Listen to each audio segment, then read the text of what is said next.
In the first part of my trip to the Hebrides, I'd started painting Elrond, Rumil, Haldir, unarmoured, and a banner bearer both mounted and unmounted, all for Games Workshop's MESBG.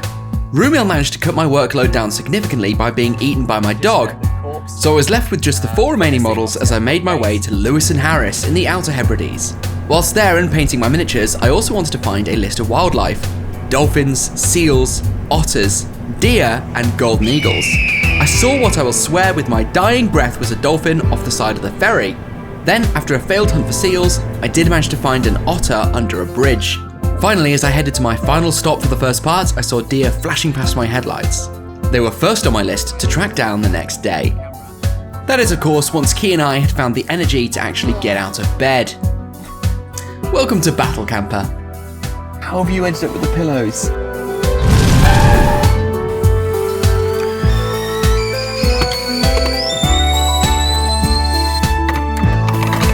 If you've seen the last video, you'll know that I was expecting to wake up in a beautiful location. I'd not actually seen it before because I arrived in the dark. Time for the big reveal. Oh, nice to unlock the door. Time for the big reveal. Ooh. Ooh. It wasn't half bad as things go, but I did kind of wonder whether or not I could do better. So what we're going to do today is we're going to go back up the road, and there's actually an even nicer parking spot than this one. So in a moment, we're going to teleport to it and do the reveal again, as if it's for the first time.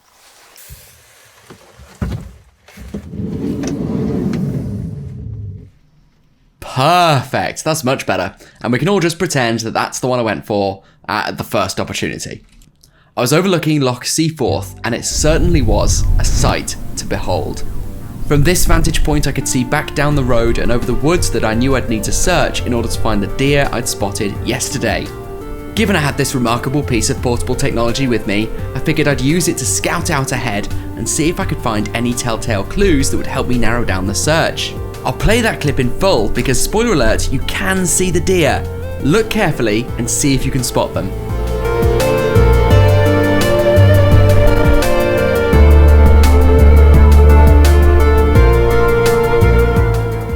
Keep watching. In real time, I've not seen them yet, but if you look very carefully, they are on screen now.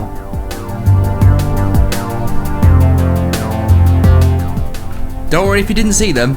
I still haven't seen them in real life, but you're just there. They are. They're literally right there, mere feet behind the van. And I do want to point out, this is real. I had no idea until I saw them flash up on my phone, which I'm using to control the drone. I can't believe it. I'm such an unobservant arse hat. I've been here like getting the drone up, like, oh, let's go find some deer, let's go find some deer. Well, they're there. They're just there. I need to make a camera. I grabbed my camera, but by the time I'd looked back up just a few seconds later, they'd moved off the hill, and I went in pursuit. They were kind of half-assedly hiding in this little ditch. I was very conscious both not to spook them or get myself hurt. If they were hiding, it definitely wasn't a good idea to get any closer. Obviously the problem is, I'm not very good at this. And they're just watching me constantly. They will not take their eyes off me wherever I go. So I'm not going to get any closer.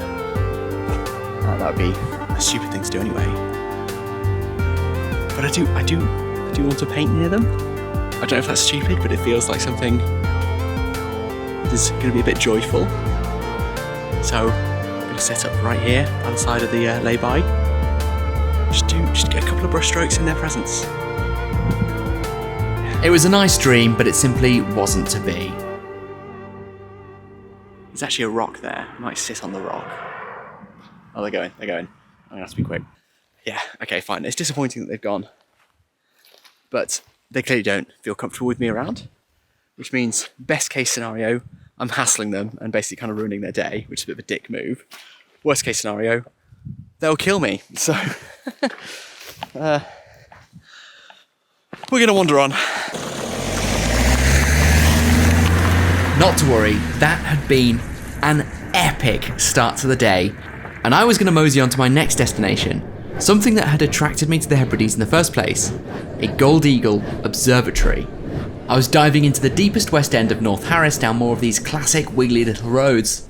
The observatory sits on the now quite famous Birds of Prey walk. I wouldn't be doing the whole walk as that takes about 4 hours, so I'd just be heading up to the observatory and settling in to do some painting there. Allegedly, both golden eagles and white-tailed eagles are common sightings on this walk. I was hyped. I was excited to see this place because, well, I've never seen a golden eagle before, and clearly they play a vital role in the Lord of the Rings. In addition, I just kind of thought that a bird hide would be quite a good place to marry my disparate interests of sightseeing and painting. Enclosed and dry, but by its nature, set somewhere with something to see. To get to the observatory, I had to walk this rather long trail running parallel to a river that I'm going to absolutely butcher, but appears to be called the MESBG, or something like that. Both river and path wind along this quite wide valley floor, and it was spectacular. Home is behind the world ahead, and there are many paths to tread through shadows to the edge of night until the stars are all aligned. Just as a point of interest, it's currently about 1 PM. This is about the highest the sun gets here. And you can just see by the length of my shadow how low that actually is, how far north we've come. The walk was everything I'd come to expect at the Hebrides, conspicuously treeless, but no less beautiful for it. The dog was having a whale of a time, bearing in mind she's only about 6 months old at this point. She spent the entire walk off lead, and it seems that Scotland has a range of very intriguing smells. After around 25 minutes, we crossed from the west to the east bank of the river, and before too long after that, we arrived at the North Harris Eagle Observatory. Come on. In. Very good girl. Very good. I was just chatting with two lovely people who were here bird watching, and they said 2 things of note. Well, they did 2 things of note. The first thing was that they left immediately, and I do wonder whether that has anything to do with the fact that I haven't showered now in 4 days. The second thing is the thing that they actually said, which was that they saw a rock that was a bit bird-shaped and might be a bird, but could also just be a rock. Not even an eagle, it might be a bird. So I do think I need to lower my expectations somewhat. Leave it, Key. I know she is obsessed with peanut butter, so she did nosedive straight into my bag and try and take a chunk out of the sandwich. But if you're really good, maybe you'll get a bit of sandwich once I'm done with it, which is the usual rule. Oh, but you're always so good. You're always good. That's the problem. You smell so bad though, dude. You smell like wet dog.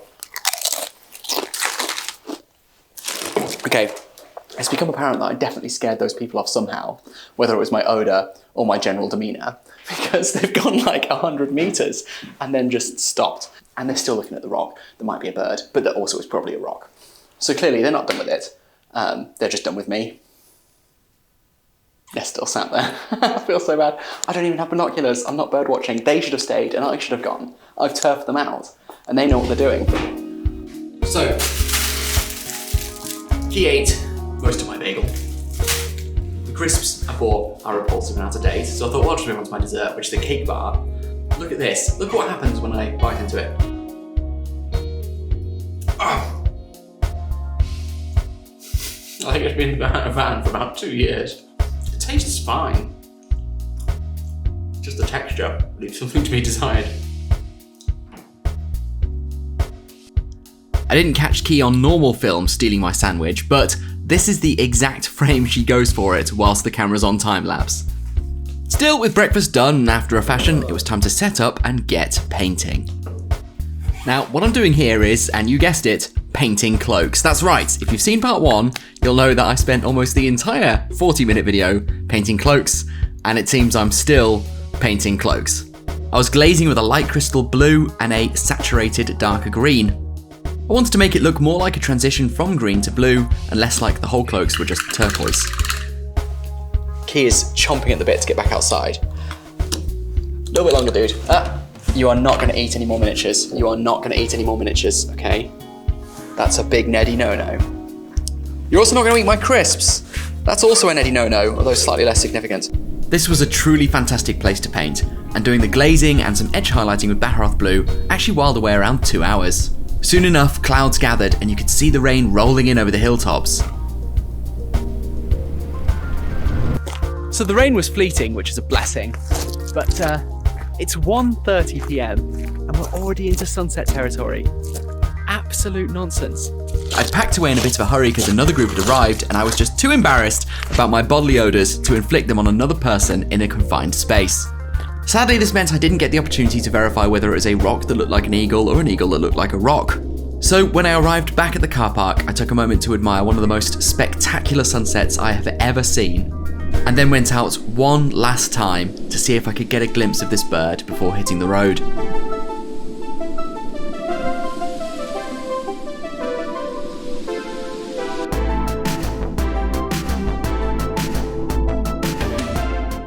For the longest time, I had no luck at all. Despite clambering up back over these rocky plains, not only did I not see an eagle, this is probably the most bird-free place I have ever visited in my entire life. But as the rain lifted and the skies started to clear down the valley, the pair who had been birdwatching in the observatory before me and my rancorous odour turfed them out, came back down the trail and made a declaration.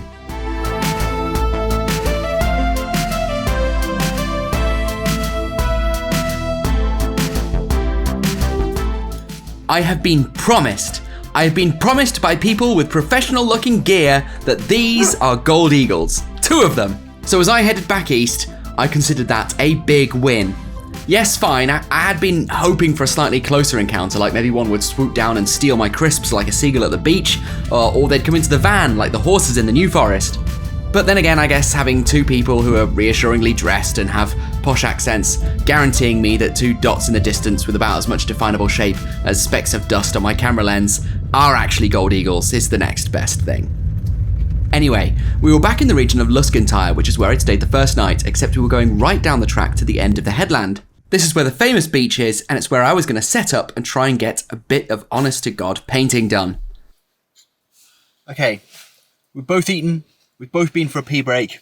It is finally time to paint. So I started with the white cloth this evening, and as I said in my last video, I've already been through all the painting in a separate video last year, so I'm not going to go through the steps again. Instead, since Elrond's out and about, I'll talk about how he actually performed in my list. Elrond is one of those interesting units in wargaming for whom a not insubstantial amount of their utility comes from a single die roll. At the beginning of the game, for anyone who doesn't know, Elrond rolls a d6 and generates that number of foresight points, which you can spend throughout a game to change a priority roll. Spending them properly takes a bit of getting used to, but I do recall one game where I rolled a 6, and then at the end of the game, when all the might on the board had been spent already, I could spend those foresight points and I got myself a series of really critical first moves in some of those tense end of game turns when you're just trying to lock up as much as you possibly can. However, of course, he's also rolled a 1 before, and the pointers just never come in handy throughout the entire game. So of course, if you're going to a tournament and playing 6 games over 2 days, you can pretty much bank on those points coming in handy sooner or later. But you can't rely on them being there for you in any particular game, and so you do really need Elrond to be doing something else. Now, one of the something else's he can do is Wrath of Bruinen. This is a power he will cast on a 4-up that will knock everyone within 3 inches prone, and then it will do a strength 3 hit to everyone affected. As a typical Rohan player, seeing this power on the other side of the table gives me the chills. You can do a lot of very trolly things with it. For example, tag teaming with Gildor, you can immobilize a key enemy hero on a mount, and then get Elrond in to dismount them with Wrath of Bruinen. This can make it difficult for them to choose between resisting the immobilize and resisting the Wrath of Bruinen, both of which are going to be bad if they end up in combat with Elrond that turn. It can also just buy you a bit of breathing space. If 2 tightly packed lines have met, Bruinen will put everyone on the ground, which means that even if you keep losing the fight, you're not going to be losing warriors, and that buys you an extra turn. Finally, Elrond has 3 re-rollable fate, which should make him a bit tanky, right? Right? Okay, 2 re-rollable fate. Re-rollable. Flub. Oh my god, I've got 1 more fate, then I'll put on it. Again, re-rollable. Re-rollable. Oh no! 2 wounds and out of fate. Poor show, Elrond. Ah well, it's as we say, dice are arseholes. Anyway, after all that excitement, it was time for me to settle down and get some sleep. At least once I could get Key to do the same.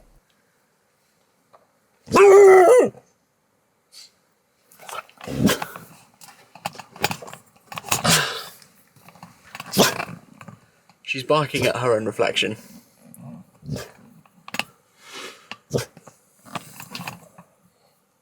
She did eventually settle for just chewing my feet for a bit, and we were off to sleep. Okay. The next day we awoke to a rather more gloomy meteorological outlook. Girl.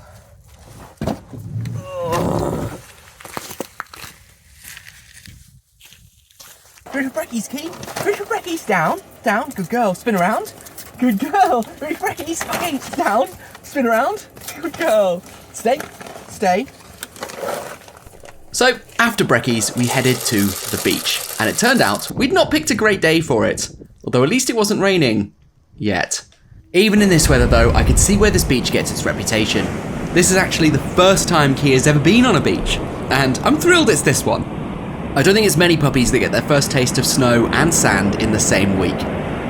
She's found a rock and she's very excited about it. I have no idea why this was the highlight for her, but she was at this for quite some time. Once she had finally come to terms with the concept of a rock, we headed back to the van. Oh, so, whilst we're waiting for the Hebridean weather to behave, and as far as I understand it, that means we could be waiting for quite a long time, let's do something that I've been putting off for ages, which is filling in the holes in the Rivendell Knight's helmet with green stuff. Basically, during the first night, well, New Year's Eve, when I was putting the models together, I didn't do a very good job of actually putting the Rivendell Knight's head together. This has left it with some large gaps, and I decided to take this opportunity to fill it in, despite the fact I'd already base coated it. This isn't how you're supposed to do it, in case you weren't aware. That's worked. I'm not going to fiddle with that. We're going to leave that. As always, there's excess green stuff. There always is. So let's just make a rock, I guess. Here we go. Rock. Obviously, we wanted a beach day today. It seems like Scotland has had other plans. So, what do you reckon, Key? Scotland won this round. Yeah, it's won. Okay, you're back to your side, please. Back. All right, well, we're just going to have to squeeze then, aren't we? We're going to have to squeeze. You can't drive. You haven't got thumbs.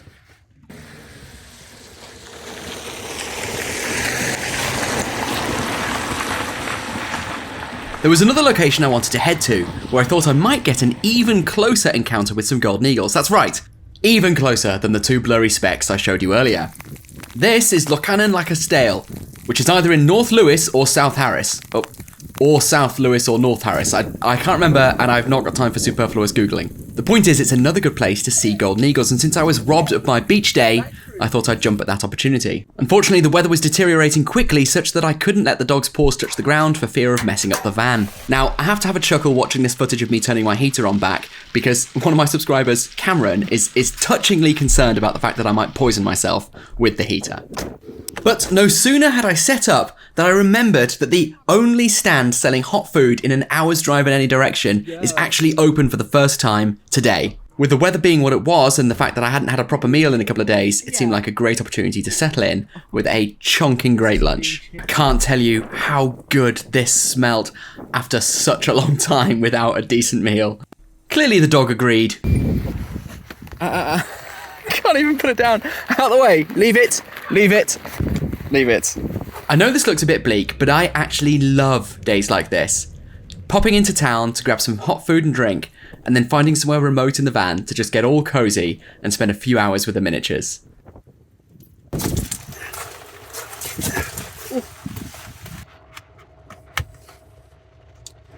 Jesus Christ. Ready? Go.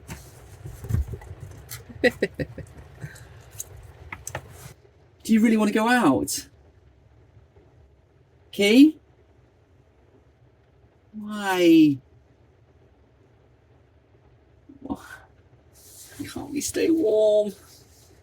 Please. Alright then. After you.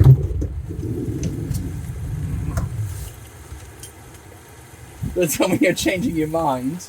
So we ventured out, and it was wet. Bear in mind, there had been no river here when I'd passed this spot the other day. Nevertheless, we were out now, we might as well make the most of it. So I headed down to walk along the south bank of the loch. We've been walking for about 15 minutes. The rain is getting heavier and heavier, but I'm just finding it impossible to turn back. Rain or not, freezing cold or not, this is stunning, and it's going to be my last walk on Lewis and Harris. Okay, it's about another half an hour since our last check-in. Me and the dog are soaked through, and I can see the end of the loch. I think that's good enough. We've got to go back.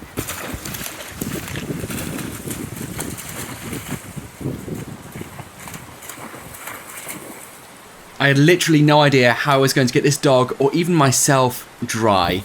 What's worse, by the time we'd made it back toward the beginning of the walk, some of the path had just been overtaken by the river.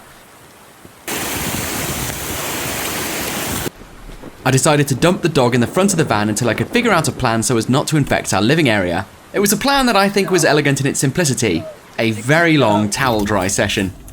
I then took off my wet clothes and wrung them out to the best of my ability. I then went through the ever awkward process of trying to change in the front seats before I realised something was missing. Alright, so my trousers are off, but I realised I didn't get fresh boxers out the back, and these ones are soaked. So I'm just waiting for the coast to be clear. I made it back with my dignity intact. Sort of. Okay, I'm feeling super anxious right now because I can't find my Elrond dismount, and obviously the last time a miniature went missing, we all know what happened to it. Where's Elrond, Key? Where's Elrond? Where's Elrond? I performed an exhaustive search powered by an increasingly rapid heartbeat. Okay, I was being paranoid. The model is right here. It was with all the others, and Key is simply the victim of that paranoia. Blameless. Although she is currently rummaging in the bin. At any rate, we'd both had our dinner and we'd both dried off. It was time to crack on with some painting. I started with brown washes on the leathers. This was now a very cosy session with the rain still coming down outside, but my body temperature slowly rising. I started with Haldir, who's certainly the easiest model to paint I had with me, given the fact I have barely any non-metallic metals to do. I was struck again by how nice this miniature is given its age. Unlike a lot of the old metals, the wash just seems to go where you need it to go. With some other metals, I tend to find myself agonising over what's meant to be what, and it's not until you apply the right colour paint to it that it actually starts to make sense. Also, why did I just give up on base coating the metals on this night? There's just like one watery layer down on it. Anyway, as the night went on, I carried on with the leathers, building up the highlight, back through Doombull Brown and up to Zandri Dust. I also had to pick out these horribly fiddly little details on the front of the Banner Bearer's armour.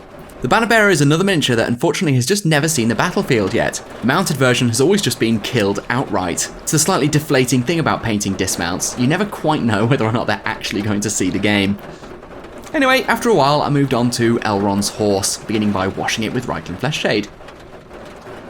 I also did the Banner Bearer's white horse with Celestra Grey. Now, just so you know, I really screwed this horse up and I ended up just doing it again from scratch. I do understand that you're probably thinking right now, why am I watching a video in which the guy who's doing the painting admits to screwing up almost everything in every possible way? The answer is, I don't know. Make better choices with your time, I guess. Elrond's horse at least did come out quite nice, and at the moment I'm just layering back up to the base brown. Once again, I've started to really enjoy painting horses. There is such a huge difference between painting the modern horses and even the old plastic horses. The definition they get in the muscles makes it so much easier and so much more of a joy. But even the old ones I'm coming around to. When they go wrong, it's very frustrating, but when they go right, it can be an extremely satisfying process. Once again, it does lead me to say it would be so incredible to have modern warrior horse sculpts. I can only imagine what 30 Riders of Rohan at this level of quality would look like on the tabletop. After a lot of highlighting, I glazed in some low lighting using Agrex Earthshade, which is of course a different wash to the Reichland Flesh Shade that I used previously. However, that disparity of hues is no bad thing when painting a horse, and I thought the dirtier, grimier look in the low lights is actually going to work quite well on a horse that's meant to be galloping around an open, dusty field. I also loaded the black wash into the hair and also did some black lining between the leathers and the horse skin just to separate them out a bit. I then went on to highlighting the white horse, but of course who cares because I kind of got it wrong anyway.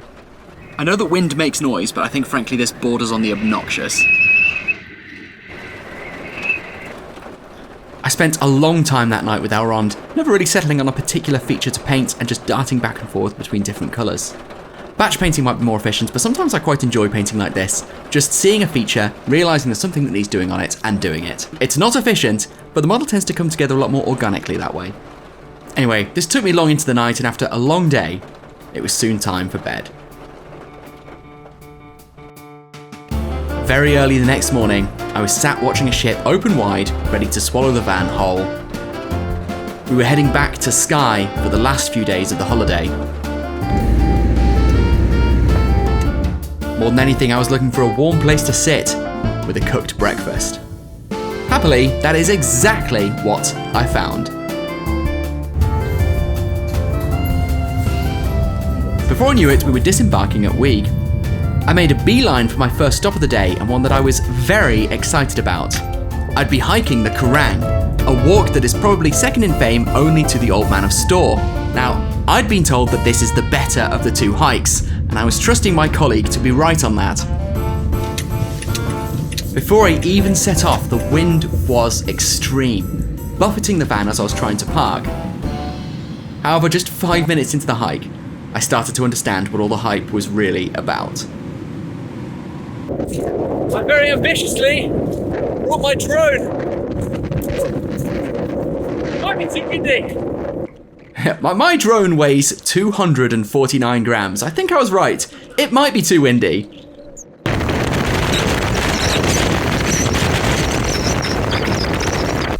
But every time we found a bit of shelter in the cliffs, it really just calmed down, and I was like, oh great, it's over. And that feeling would last until...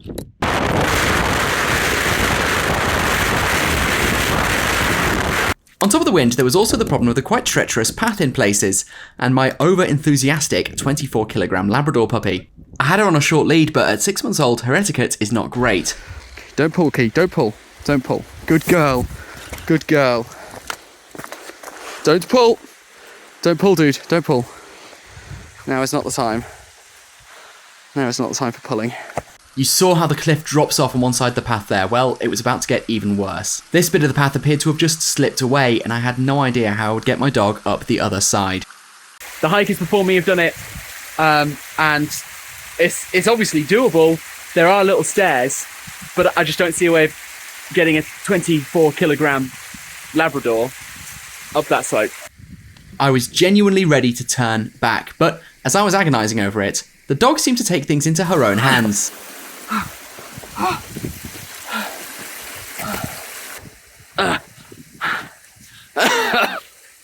We made it! And the dog seemed rather pleased with herself, as she should be. Good girl. And as we rounded the next corner, the full scale of this fantastic scenery came into view. I cannot tell you how pleased I am to have completed this hike. It is top contender for the most beautiful walk I have ever done. The name the Quiraing actually refers to a landslip that occurred on Skye's most northerly peak. There are a number of different features to the Quiraing, the most famous probably being the prison. This to me looked like it would have made a fantastic filming location for the ruined watchtower at Emon Sul. Despite the wind, I had to take the risk with the drone. It was just too magnificent an opportunity to miss up.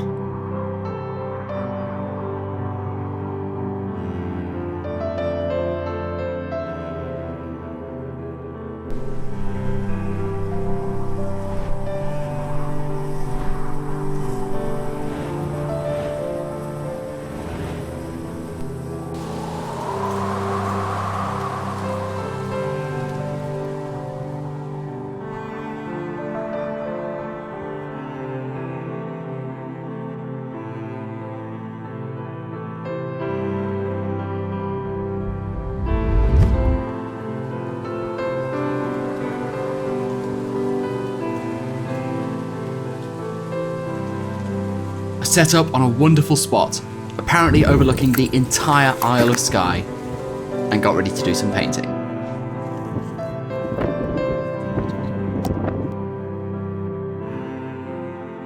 At least that was until something caught my eye.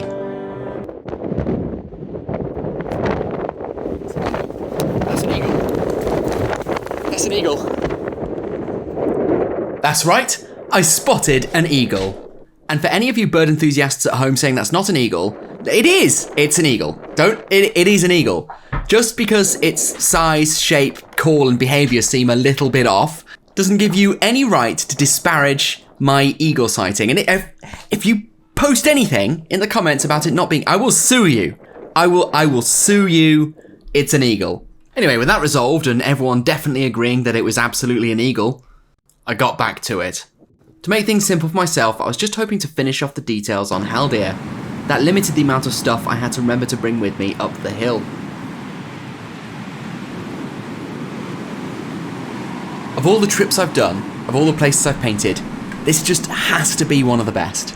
I know last year we did this funny sort of, oh haha, isn't Scotland better than New Zealand thing, and we've not done it again this year, and that's not because the joke's not funny anymore, or because I've given up, it's just because it speaks for itself. The debate is settled, and frankly, hammering on it just seems cruel at this point. You know, the New Zealand folk, they need this. I think we just need to humour them for a little bit. Anyway, after getting the cloths done and a few of the little details, we had to head back to the van. Ready for this, dude? Go carefully, go slow. You can do it. Good girl. We hadn't been out for all that long, but again, this is January and the days are short. Arriving back at the van was a little bit depressing. This would be my last full day in the Highlands, and I didn't know when I'd be back. Up, I've got your bum, I've got your booty. There you go, up. Very good.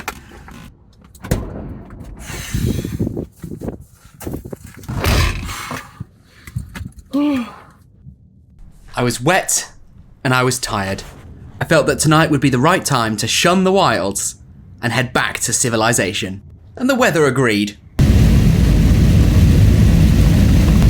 To find that civilization, we didn't have many options. We ended up in Portree. It is the biggest and only town on the Isle of Skye. It was relatively calm and peaceful here, so Key and I took a moment to just sit in the afternoon sun and steam. Then it was back to work, and I began with some dry brushing. Now this banner, beautiful though it is full of very intricate little lines. They're not that well raised off the banner itself. This made the prospect of picking them out with a layer paint on a brush extremely unappealing. I therefore tried dry brushing on the Barharoth blue, but it just looked bad. I therefore gave up momentarily to have dinner. Me, a wonderful homemade pizza. You, a stick of grizzly matter. Grizzly matter it is. There was a moment of silence and swirled emotion, and then 100 voices filled the air. Oops. Terror stands. Pride and aggression exploded. After that, it was back to it. I tried to go back and tidy up using the base Celestra Grey, but I was only making the model look messier and messier. You know the feeling when you're painting, and you just can't get it to look right, and it takes all the wind out of your sails. A project you've been so excited about, and you've had visions in your head about what it's going to look like, and you just can't make it happen. I was stuck in that funk now. However, I had a new secret weapon that my friends Liv and Graham had bought me for Christmas. It is a magnifying glass LED lamp thing. Now, I know these are hardly a revolution to most people, but I never used one before. For some reason, I assumed they were a bit of a gimmick and that I'd never bothered to set one up. So what you're about to see is legitimately my first ever reaction to using one. Okay. Whew. Oh my god. There's a chance that this is the coolest thing ever. And I don't know why I've not been using it my whole goddamn life. Everything's so big and light. This is incredible. Why have I... Alright. Let's take advantage of this. This is incredible. But it's starting with the big test. Eyeballs. Here we go. Oh my god. Eyeball 1.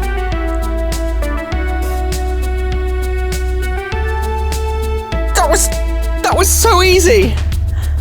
Oh my god.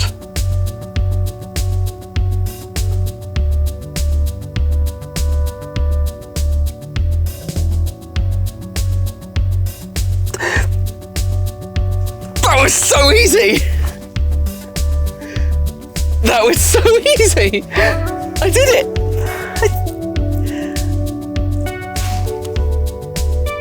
eyeballs! I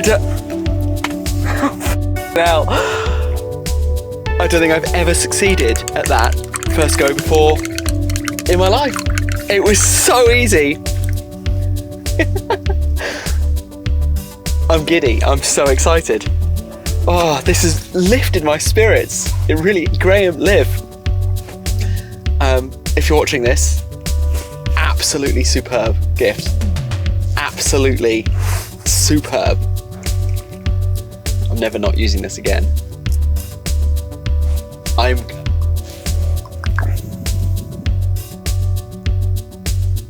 The only downside to this joy is it did bring me to a bit of a realization. So the only problem with this, and maybe there's some kind of like, be careful what you wish for symbolism here, is that I'm now looking at these miniatures and I'm just thinking to myself, what an oaf. What an oaf I am.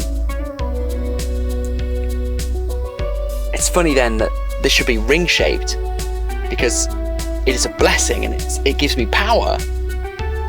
Potentially the power to do better. But it's also a curse because it will corrupt me and potentially drive me mad as I see every imperfection. But what this has shown me is that I can do better. And I think what I need to decide is, do I think that in a unhelpful, potentially unhealthy, perfectionist, no, you can't do better, but you need to accept the fact that you're still learning kind of way?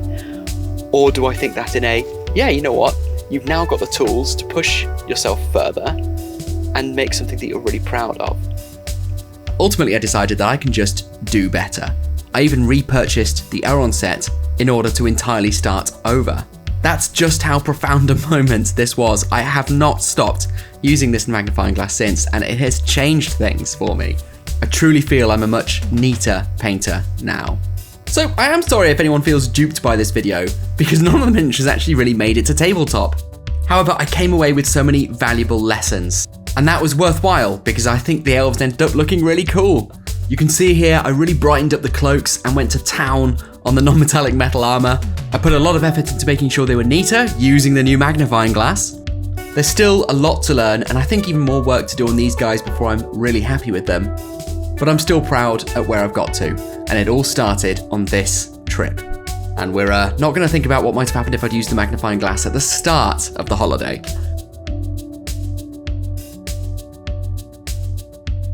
The next day, the dog and I were out again on our very last excursion for the holiday. We travelled to the fairy pools in the southwest of Skye. This series of waterfalls and pools is one of the most famous attractions on the island. Despite the rain and unsightly building works, I was excited for it. So with the sun rising over my shoulder, Key and I headed on down the trail. I really thought we'd missed the rain. We emphatically hadn't. I'm also not sure why I ever worried about Key's climbing abilities. You can see that unlike many of the walks that I'd done in Scotland, this one was actually quite busy. But I guess with these views, I can understand why. The waters are famous for their crystal turquoise. Even in the dead of winter, it looked pretty inviting. And all of this is set against the most superb mountain backdrop.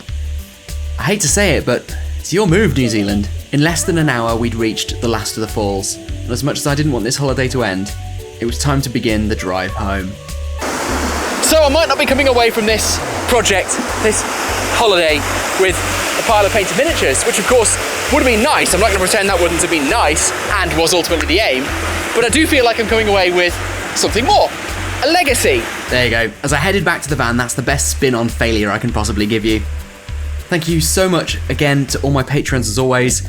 I'm currently planning a big 2-week trip for September. It's probably going to be my most ambitious trip yet, and it simply wouldn't be possible without your support. Some of you will already know that every miniature I paint is assigned to a Patreon, and I'm currently putting together a compendium of who is assigned to what.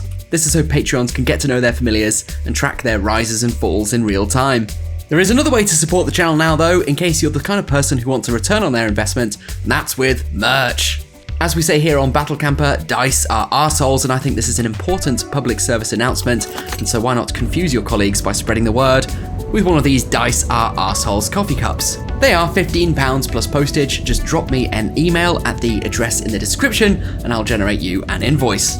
And yes, I'm sorry, we're in that bit of the video where I'm promoting all the links. It's become a reflex by now. I can't even leave my parents' house anymore without telling them to slap the like button, and come to think of it, that might be why I'm not invited back to Christmas.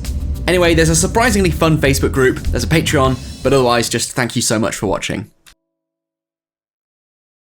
If you're wondering how I took a kip in the van,